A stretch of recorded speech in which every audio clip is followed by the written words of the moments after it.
Assalamualaikum warahmatullahi wabarakatuh. Ahmaduka Rabbi kama allamtana an nahmad wa usalli wa usallimu ala khairi khalqika Muhammadin sallallahu alaihi wasallam. Ashhadu an la ilaha illallah wahdahu la syarika lah wa ashhadu anna sayyidana Muhammadan abduhu wa rasuluh.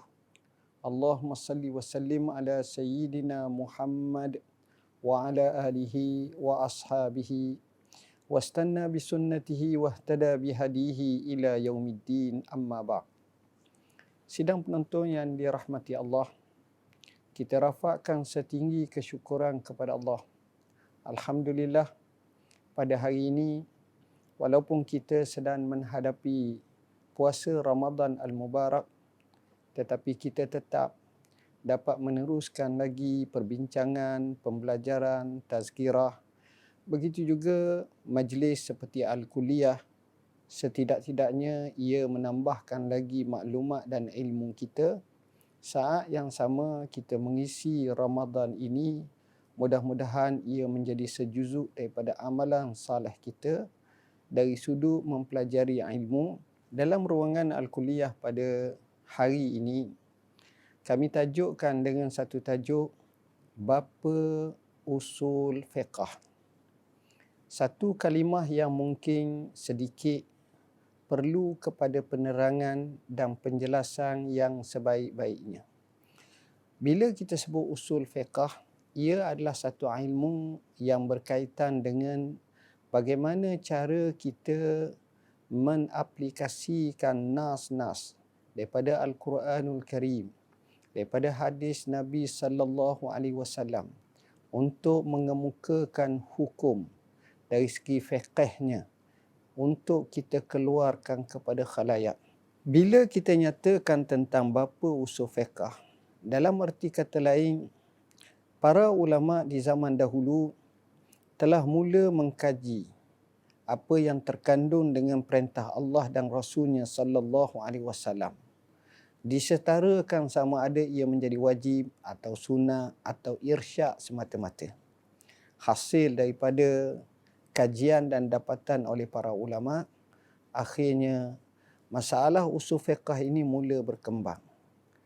Antara yang paling masyhur, walaupun di sana ada menyebut orang kanan daripada kalangan ulama mazhab Hanafi, tetapi yang paling tepat dari sudut penyusunan dengan lebih sempurna adalah Al-Imam Asy-Syafi'i rahimahullah. Melalui kitabnya Ar-Risalah, jelas menunjukkan kewibawaan yang amat luar biasa. Cukuplah kata Imam Ahmad bin Hanbal, pakar hadis yang juga murid kepada Imam Syafi'i, menganggap bahawa kedatangan Imam Syafi'i menyebabkan mereka faham bagaimana cara istinbat hadis Nabi sallallahu alaihi wasallam dan hukum hakam. Ini menunjukkan betapa pentingnya ilmu usul fiqh dan hebatnya Imam Syafi'i. Saudara-saudara sidang penonton yang dirahmati Allah, Al-Imam Syafi'i sebenarnya bernama Muhammad. Beliau dilahirkan di Gaza, di Asqalan, di Palestin. Ada sebut dia dilahirkan di perkampungan Yaman. Semua jawapannya adalah benar dan tepat. Iaitu dikatakan di Palestin, di Gaza yang kita sebut sekarang itu tempat lahir. Dikatakan perkampungan Yaman kerana ramai orang Yaman duduk di situ masa itu. Dan Al-Imam Syafi'i, bapanya dan ibunya pernah berada di situ, walaupun asal usul ibunya daripada orang Mekah Al-Mukarramah. Bila dia dilahirkan, dia dibesarkan di kawasan itu sekejap dan bapanya telah meninggal dunia. Lahir mengikut riwayat yang masyhur adalah pada tahun 150 Hijrah. Ini Imam Syafi'i rahimahullah. Kemudian bapanya telah meninggal dunia dalam usia Imam Syafi'i amat kecil. Di sinilah saya suka nyatakan bahawa sejarah menunjukkan ramai para ulama yang asalnya daripada yatim, yang tiada bapa, yang kematian bapa, termasuklah Imam Syafi'i rahimahullah. Tapi kita kena ingat, dengan kemiskinan, dengan kesukaran dalam meniti kehidupan, akhirnya ramai yang menjadi tokoh yang terbilang, termasuk Imam Syafi'i, sehingga pujangga Arab menyebut min buyutil fuqara yakhrujun nubagha, daripada rumah orang fakirlah lahirnya tokoh-tokoh cendekiawan yang amat luar biasa. Sidang penonton yang dirahmati Allah, Al-Imam Syafi'i, dek kerana kematian bapanya, telah dibawa oleh ibunya ke kota Mekah, tanah watangnya sendiri. Maka membesarlah Imam Syafi'i rahimahullah di kota suci Mekah, di bawah asuhan ibunya dan keluarganya. Sedari kecil lagi, Imam Syafi'i dikurniakan kecerdasan akal dan hafazan yang luar biasa. Dan dia selalu berkelana di kampungnya berhampiran dengan kabilah Bani Huzail. Daripada situ dia menghafaz terlalu banyak syair-syair Arab. Dan dikatakan bahawa kabilah Bani Huzail adalah satu kabilah yang ketepatan bahasa Arabnya dan fasahahnya adalah antara yang amat tinggi. Bila mana Imam Syafi'i rahimahullah boleh menghafaz ribuan syair-syair, maka di situ mempunyai kelebihan yang luar biasa. Kerana itu para ulama kadang-kadang berhujahkan bahasaan melalui syair-syair orang Arab. Satu hari tak kala Imam Syafi'i naik satu kenderaan, ada kata keldai, ada kata unta. Sedang dia naik, dia deklamasikan syair dan didengar oleh seorang alim yang saleh. Lalu katanya, alangkah baiknya kalau orang anak secerdik ini ditalakan kepada ilmu fiqh, maka terdetik daripada hatinya untuk mengubah, untuk mempelajari fiqh. Kebetulan ketika itu kota Mekah dan kota Madinah terkenal dengan kawah ilmu, kaya dengan ulama-ulama yang suhu. Ramai di kalangan tabi'in yang masih ada di kota Mekah dan kota Madinah. Makanya Al-Imam Syafi'i telah belajar dengan ramai tokoh-tokoh hebat di kota Madinah, di kota Mekah. Antara yang paling terkenal adalah Muslim bin Khalid Az-Zanji yang dianggap sebagai mufti ulama Mekah. Dan Imam Syafi'i juga telah mengambil untuk berguru dengan ramai tokoh-tokoh yang hebat di kota Mekah. Dek kerana kecerdikannya, dia telah menghafaz terlalu banyak apa yang dinaskan, apa yang diperkhabarkan dan diajar secara talaki dan cara hafazan luar biasa. Sehingga gurunya membenarkannya untuk memberi fatwa dalam usia yang amat muda kerana kemampuan yang luar biasa. Orang seperti Imam Syafi'i dan guru-guru yang warak itu, dia tidak akan biarkan Imam Syafi'i hanya memberi fatwa sahaja, tapi terus mengarahkan untuk dia pergi menambah lagi ilmu, belajar di kota Madinah Munawwarah. Berbekalkan surat gubernur dan ulama, maka Imam Syafi'i melangkah menuju rihlah untuk menambahkan ilmu daripada tokoh-tokoh ulama kota Madinatul Munawwarah. Salah seorang yang tersohor ketika itu adalah Imam Malik yang juga menjadi qadhi, yang digelar sebagai Imam Daril Hijrah, yang lahir sekitar tahun 93 Hijrah atau 94 Hijrah atau 95 Hijrah atau 97 Hijrah. Bermakna bezaan masa umur antara Imam Malik dengan Imam Syafi'i lebih daripada 50 tahun. Ibarat cucu dengan atuk lah.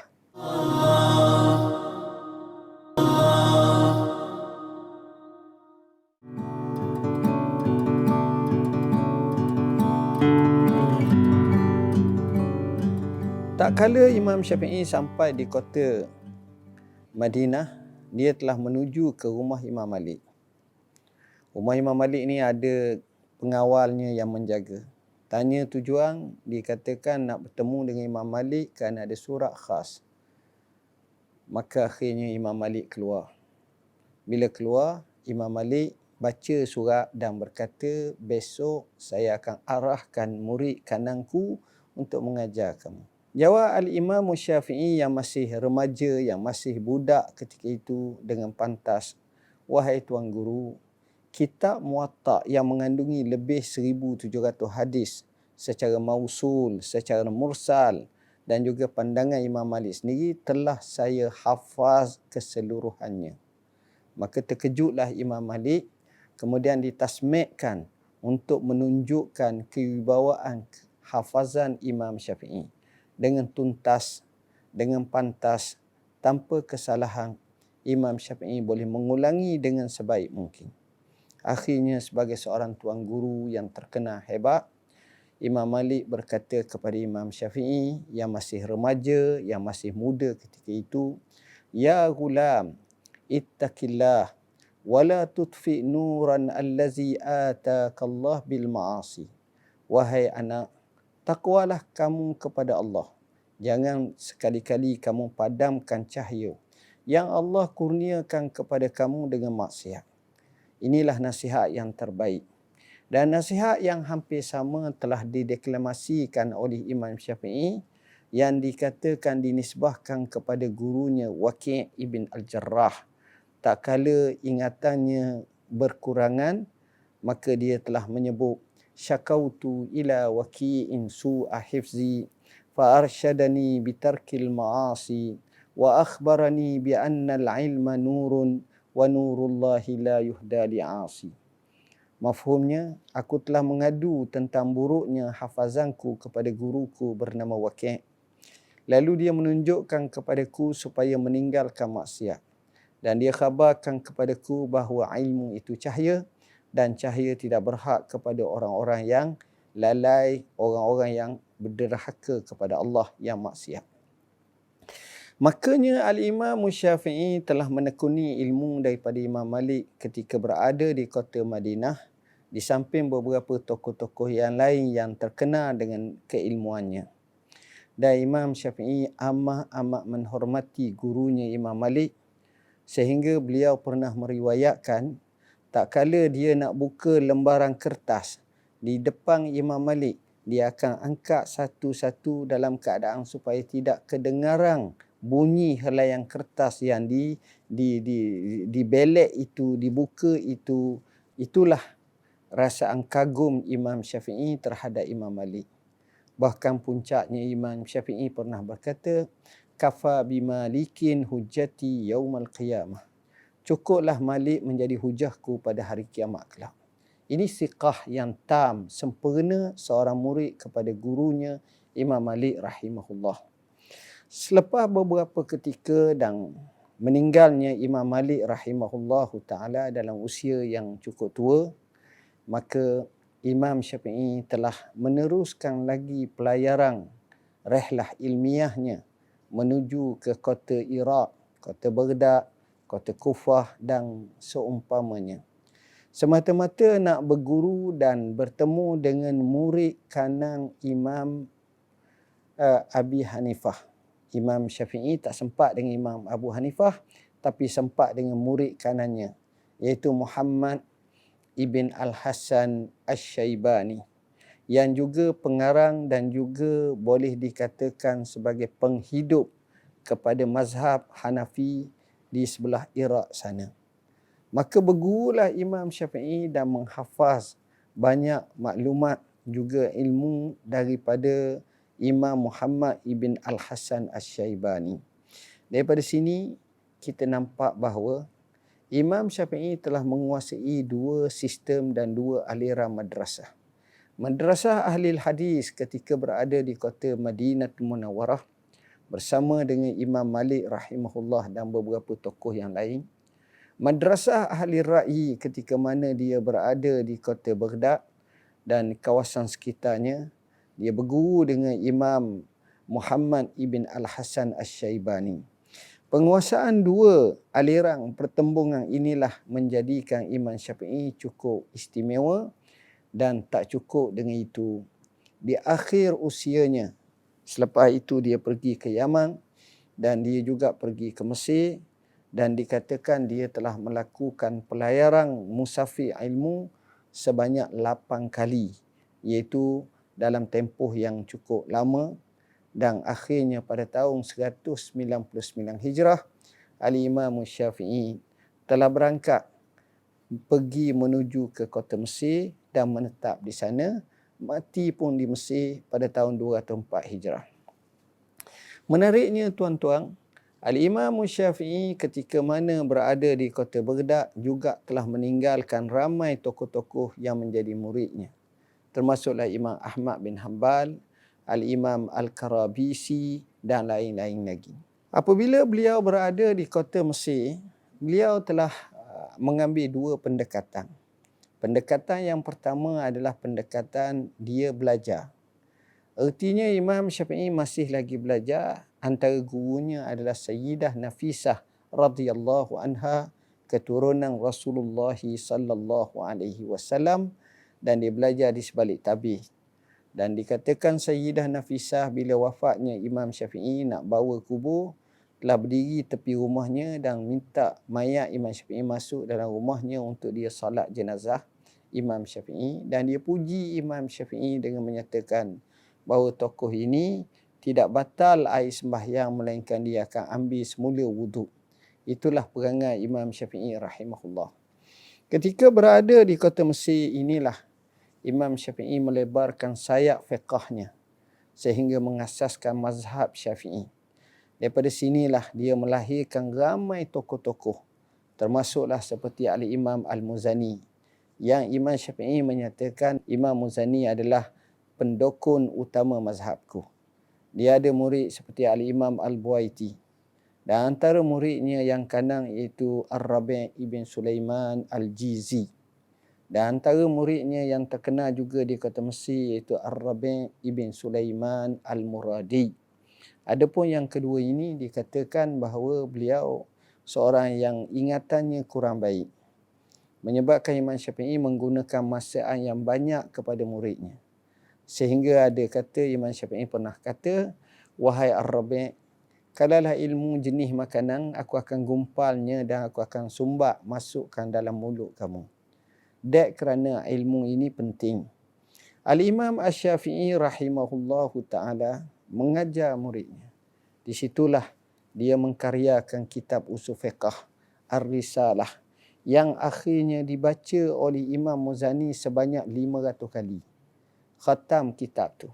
Dan katanya, tidak aku baca sekali, melainkan aku rasa bahawa aku dapat ilmu yang baru.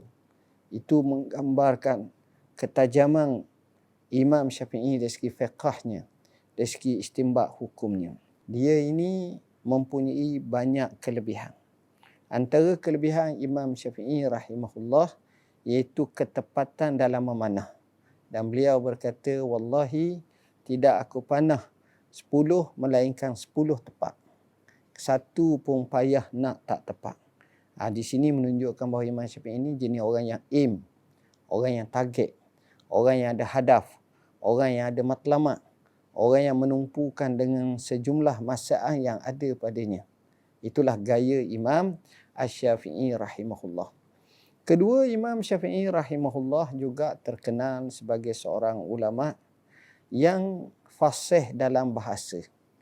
Dan dia dikatakan menjadi imam dan hujah dalam bahasa. Apa kata Imam Syafi'i? Betul. Sebagai contoh, oleh kerana Imam Syafi'i ini seorang pakar dari segi bahasa, saya contoh dalam masalah sembelih.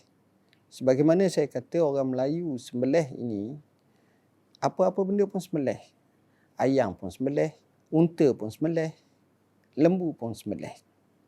Tapi bagi orang Arab, bila sebut sembelih ni, dia tak sama. Dari segi fiqahnya, dia ada sebut ahkam az-zabaih. Ada juga sebut az-zakah. Ada juga disebut sebagai an-nahar. Jadi, bila orang tanya Imam Syafi'i rahimahullah, kalimah yang paling tepat apabila kita sebut tentang sembelih lembu, adakah sama dengan sembelih unta yang dipanggil nahar? Allah Subhanahu Wa Taala sebut, fasalli li rabbika wanhar, maka hendaklah kamu sembahyang untuk Tuhan kamu dan korbankanlah. Nahar di situ ialah kita sembelih unta. Sembelih unta ni tuan-tuan, unta ni tekak dia panjang. Jadi tepat sembelih bukan atas tekak dia tu tinggi tu, tapi kat dada dah. Itu dia panggil nahar. Itu cara sembelih dia. Kalau kita tengok dalam YouTube, dalam video, cara sembelihnya dia tarik je begitu je sehingga akhirnya unta tu mati. Itu dia panggil nahar. Tapi bila sebut lembu, dia guna kalimah zabah. Yang kita sembelih, dia betul-betul leher antara kepala yang selalulah kita tengok musim korban. Lalu orang tanya, kenapa kamu kata sembelih lembu dipanggil sebagai zabah? Lalu dia kata, Allah sendiri berfirman dalam Quranul Karim, innallaha ya'murukum an tazbahu baqarah. Sesungguhnya Allah perintah kepada kamu supaya kamu sembelih, zabah kepada sapi ataupun lembu betina. Itu menunjukkan betapa diqahnya, betapa dalamnya Imam Syafi'i. Dan ada kajian dibuat bahawa Imam Syafi'i dia jarang menggunakan kalimah-kalimah yang menunjukkan kasar. Dia akan guna bahasa yang cukup lembut. Dia guna kalimah akrah. Dia jarang sebut kalimah haram tapi ke akrah. Dia guna kalimah-kalimah yang menunjukkan tinggi tata susila kebahasaan Imam Syafi'i.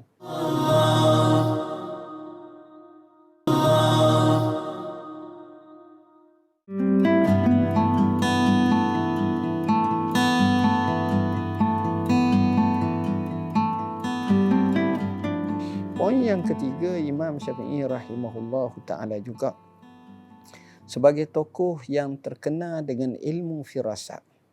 Ketajaman ilmu firasat Imam Syafi'i tidak boleh dipertikaikan lagi. Alim, pandai. Firasat ini adalah melihat sesuatu dengan jangkaan bahawa jangkaan itu tepat. Sebagai contoh, Imam Syafi'i satu hari dia pergi ke sebuah tempat, datang seorang lelaki, first time Imam Syafi'i tengok, dia rasa dalam hati orang lelaki ni jahat. Tapi orang lelaki ni baik, layang dia baik sungguh begini, beri makan begini. Jadi malam tu Imam Syafi'i fikir, macam mana macam ni? Akhirnya Imam Syafi'i mengambil keputusan bahawa apa yang dia belajar, kitab-kitab yang dia pelajar berkenaan firasat ni, dia nak buang dah, tak betul dah. Pagi keesokan hari, tak kala dia nak balik, dia minta izin kepada orang tersebut, tiba-tiba orang tu marah dengan serta-merta dan berkata, apa yang aku buat baik ni, jumlah bayarannya bergiang. Banyak dia minta. Maka Imam Syafi'i senyum dan dia bayar. Dia kata, alhamdulillah, firasat aku tepat. Tu Imam Syafi'i rahimahullah. Dan Imam Syafi'i dia tengok anak murid dia. Dia kata, wahai muridku, kamu akan bersama dengan abah kamu dari segi agama, dari segi mazhab. Betul sungguh, walaupun dia asalnya belajar Imam Syafi'i, menjadi orang kanan Imam Syafi'i, tapi akhirnya abah dia, orang ini patah balik kepada mazhab Maliki. Ini firasat. Al-Imam Asy-Syafi'i rahimahullah dari segi firasat memang tajam yang banyak, yang amat. Yang ini kita boleh kisahkan, tapi oleh kerana masa tidak mengizinkan, kita tak memungkinkan untuk cerita satu persatu. Poin yang keempat, Imam Asy-Syafi'i rahimahullah juga terkenal dengan kelebihan sebagai seorang tokoh yang dia ini orang yang amat rajin baca Quran. Dikatakan bahawa Imam Syafi'i ini, dia baca Quran, orang menangis dengar. Tak boleh nak bayangkan. Bukan dia saja menangis, orang lain dengar suara dia baca Quran, orang akan menangis. Ini Imam Syafi'i rahimahullah, dia dekat dengan Quran. Dia khatam Quran hampir setiap hari.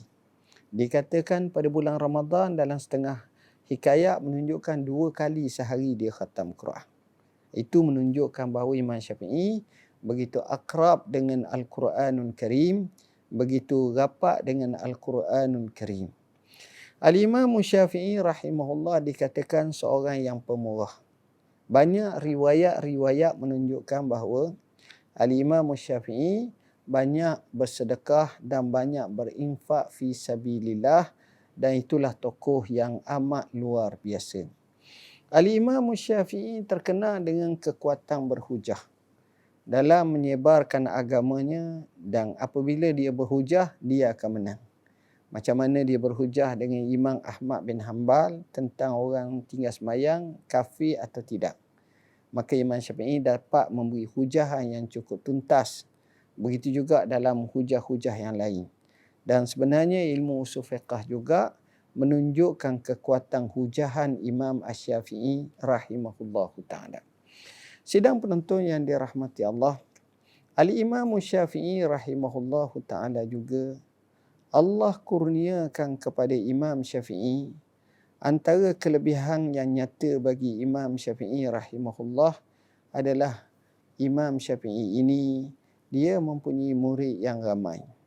Oleh kerana berselerakan tempat dia musafir, dia tinggalkan murid dia di kota Baghdad, kota Iraq dengan Imam Ahmad bin Hanbal, Imam Al-Karabisi dan lain lagi. Dia tinggalkan murid kanannya di kota Mesir. Ini memang banyak sangatlah di kota Mesir. Jadi tak peliklah tersebarnya mazhab Imam Syafi'i di semua tempat.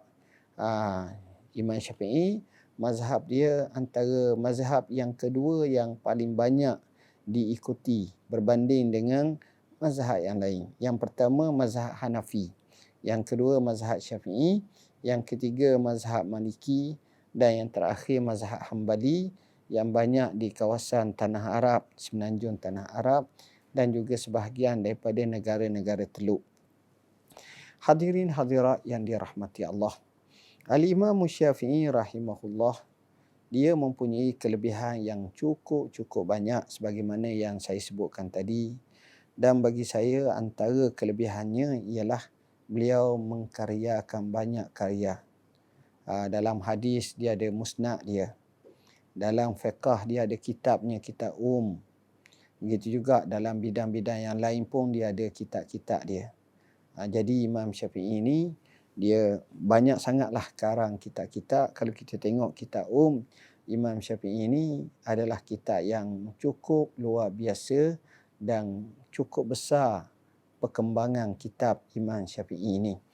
Sebagai contoh, bila kita tengok kitab-kitab Imam Syafi'i ini, kita dapati bahawa cara zaman dulu biasanya dia imla'. Tok guru mengajar, anak murid tulis.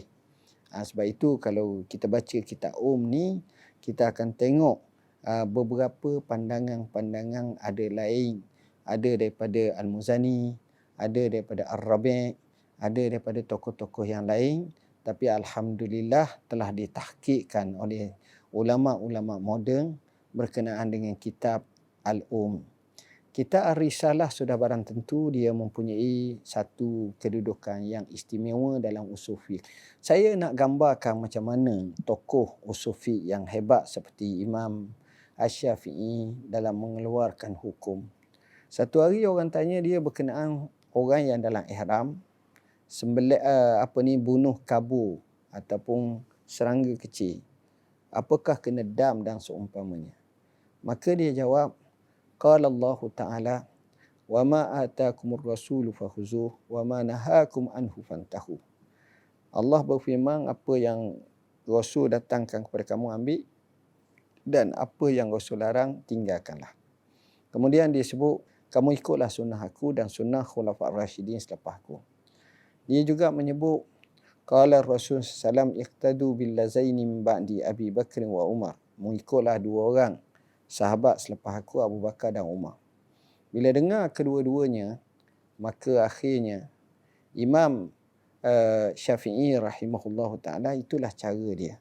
Qala Allah, qala Rasul.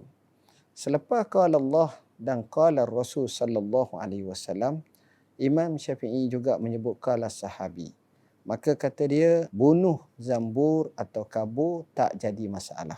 Maka di situ kita tengok hukum yang ditanyakan kepadanya, pertama dia akan rujuk Al-Quran Al-Karim.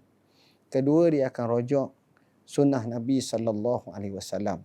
Ketiga dia akan rujuk apa yang dikatakan pendapat sahabat.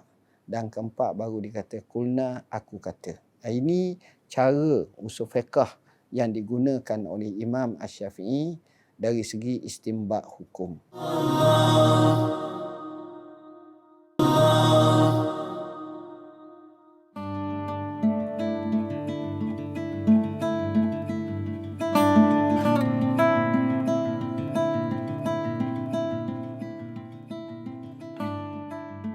Al-Imam Syafi'i rahimahullahu ta'ala, mazhabnya adalah mazhab yang hidup.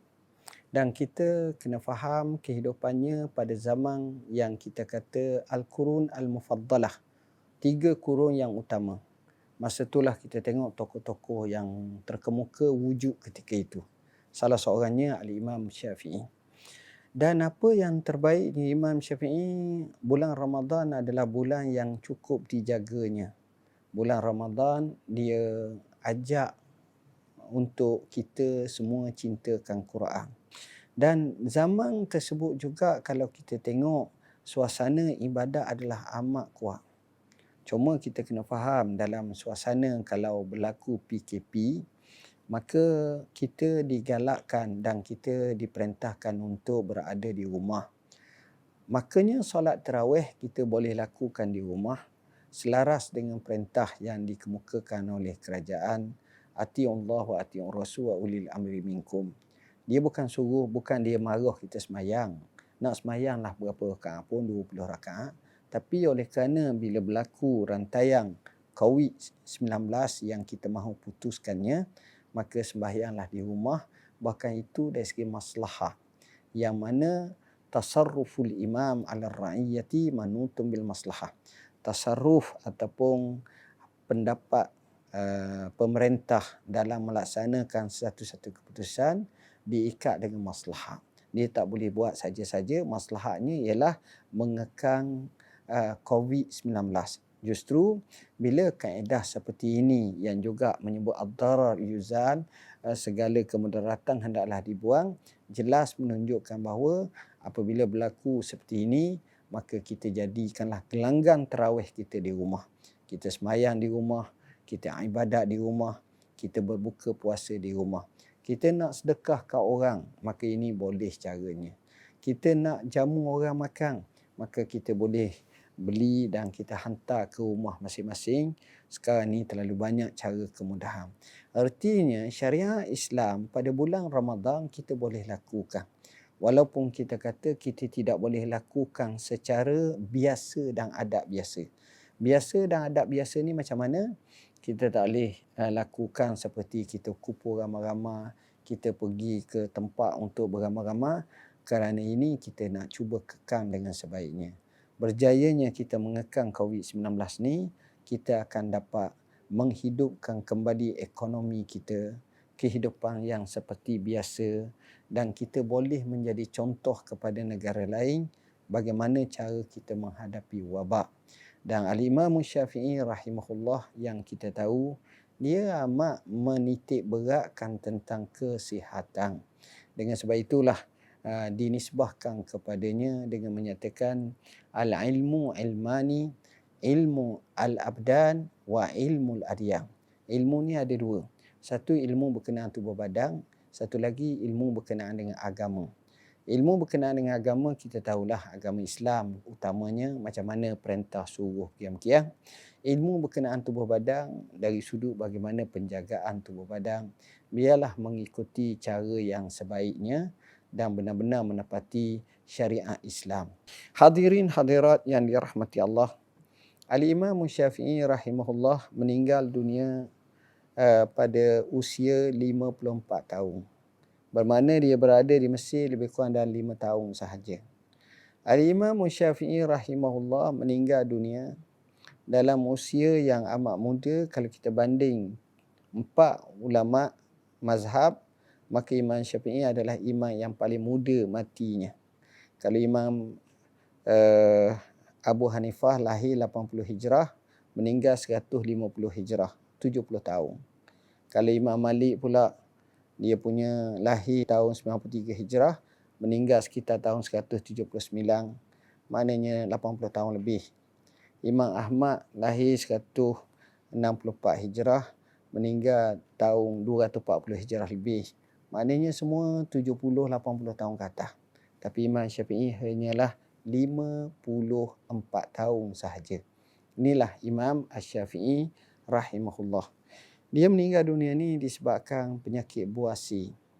Buasi ni bahasa Arab yang orang panggil basurah, bawasir, iaitu penyakit di mana keluarnya daging daripada duburnya. Dan penyakit tersebut menyebabkan dia ini kadang-kadang bila dia duduk dan dia bangun, orang nampak bekas dia duduk itu berdarah merah banyak. Dia makin tua, makin uzur, sakit dia makin jelas keadaannya. Dan dia mati pun antara asbabnya kerana kis bawasir tersebut. Imam Asy-Syafi'i rahimahullah bila nak meninggal dunia, dia cukup sedih. Dan bila ditanya kepadanya, macam mana keadaan kamu pagi ni, ya Aba Abdillah, dia kata, aku pagi ni daripada dunia akan berkelana. Dengan kawan-kawan aku akan berpisah. Dengan segelas kematian aku akan hirup. Dan aku tak tahu nasib aku sama ada aku ke syurga atau aku ke neraka. Itulah Imam Syafi'i rahimahullah. Dan bila dia mati, ramai yang datang, termasuklah ulama-ulama qadi yang kuburnya ma'ruf di kota Mesir, di bandar Kahirah. Sampai sekarang kita boleh ziarah kubur Al-Imam, maqam Al-Imam Asy-Syafi'i rahimahullah ta'ala. Mudah-mudahan walaupun apa yang berlaku, Ramadan tetap diteruskan di rumah masing-masing sehinggalah diputuskan yang terbaiknya. Yang paling penting, kita jadikan bulan Ramadan mausimul khairat, musim untuk kita raih sebanyak mungkin pahala di sisi Allah. Maka kita rasa syukur kepada Allah, kita dapat mengkaji fiqh Syafi'i, pengetahuan ilmu tentang Imam Syafi'i, kerana di situ menjadikan kita ingin memahami fiqh yang kita ikut selama ini berdasarkan kepada mazhab kita, mazhab Imam Asy-Syafi'i rahimahullah. Semoga sedikit pencerahan berkenaan dengan Imam Asy-Syafi'i ini akan menjadikan kita faham betapa Imam Syafi'i adalah seorang tokoh yang perlu kita pelajari mazhab dengan sebaik mungkin, sementelahan lagi kita berada di bumi Malaysia yang hampir kesemua berpahaman dengan mazhab Imam Asy-Syafi'i rahimahullah. Sekian, aqulu qauli hadza wa astaghfirullahal azim li wa lakum. Wassalamualaikum warahmatullahi wabarakatuh.